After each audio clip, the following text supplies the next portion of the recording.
What up, all my fellow crafty peeps? Hi, my name is Judy, and if you haven't been to my channel before, I do sewing DIYs and sewing tutorials, and sew pretty much whatever I feel like making that week.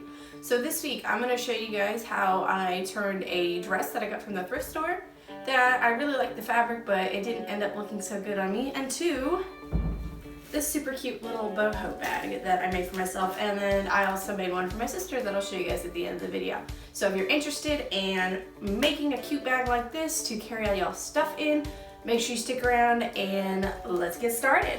Alrighty, so like I said, I saw this dress at Goodwill when I was out thrifting, and since you can't try anything on at the moment, I just went ahead and got it. However, I wasn't the biggest fan of how it looked on me, so I decided that since I had this super cute cherries fabric, that I would just make a boho bag out of it.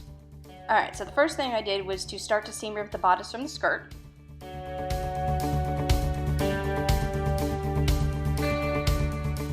But then I got tired of trying to seam rip serge seams, so I just cut along the seams so that I had two skirt pieces when I was done.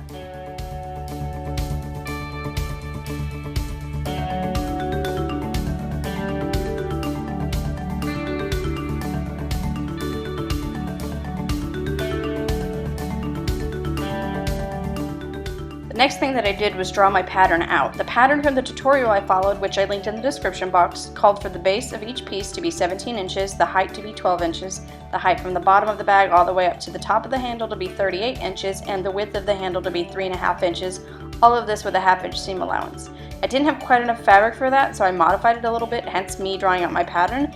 Also, I misread that the width of the handle should be 1.5 inches instead of 3.5 inches, so that's why my handle ended up being so skinny. Once you have your pattern, here are the pieces that you need. You're going to need 1 yard of each fabric. That would be enough for the bag. You're going to need 2 outer pieces of fabric, 2 inner lining pieces of fabric, an 8 by 12 inch piece of outer fabric for the base, and actually 2 8 by 12 inches of lining fabric for the base, a piece of the lining fabric that measures 18 by 13 inches for the pockets, and then an 8 by 12 piece of dishcloth. That's Peltex in the photo. I was going to use that, but then I figured it would be too stiff for what I wanted ultimately. First thing you're going to do is take your fabric piece for your pockets and fold it in half, meeting the 13-inch sides together, right sides together, and iron. Then sew at each end. I sewed at a 1/4 inch seam allowance instead of the 1/2 inch that the tutorial called for. Flip that right side out and iron it flat, then fold it in half again and iron again. Now take your 2 lining pieces, pin them right sides together on one side, and sew that side. Again, I did it at a 1/4 inch seam allowance. Press that seam flat when you are done. Lay your lining pieces flat right side up, pin the raw edge of your pocket piece toward the bottom of the lining piece, making sure that the sewn edge is hanging down. Then sew the raw edge to the lining piece. Mine is at a 1/4 inch seam allowance. Flip the pocket up and iron flat and then pin into place. Sew along both outside edges of the pocket piece. I did this at an 1/8 of an inch allowance. Down the very middle of the pocket piece to create 2 pockets of the same size, and then about 1.5 inches left of the center fold so that one big pocket turns into a small pen pocket and then a smaller pocket for the phone.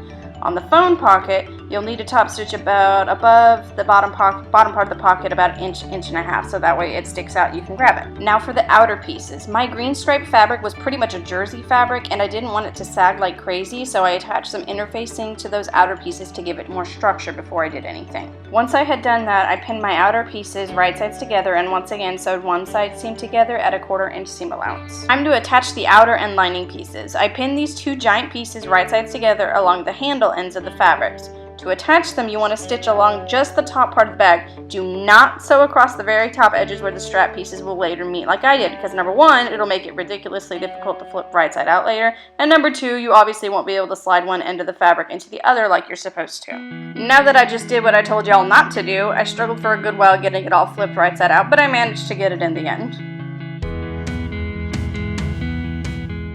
Once that was done, I ironed it all nice and flat, and then I pinned the lining pieces together and kind of flipped the outer pieces up and pinned those together, and then sewed down the whole side to close it up, again at a 1/4 inch seam allowance.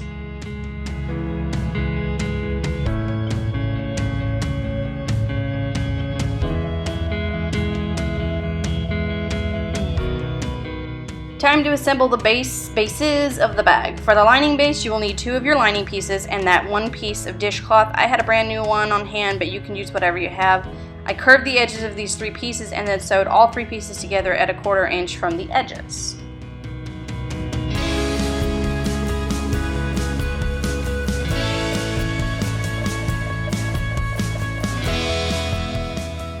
Then I pinned my lining bottom to the edges of the lining of my bag. I then sewed them together at a 1/4 inch seam allowance.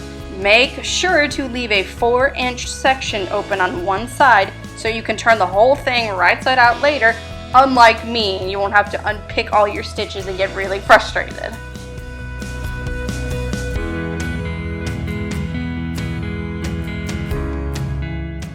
I then sewed again a 1/4 inch away from the seam I just sewed to make sure it was nice and secure and that there wasn't too much strain on those seams.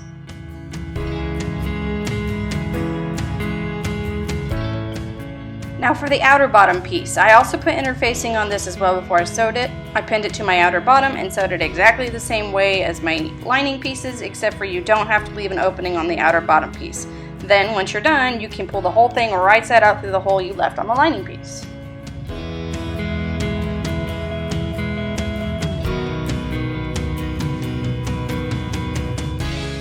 You're almost done with your bag. Now you want to attach the lining and outer bases together so they don't pull away from each other. Start by matching up the lining and outer pieces furthest away from your opening, so you got to reach in the bag, pull a few inches through and match them up at the side seams, and then sew across about 1 inch a few times.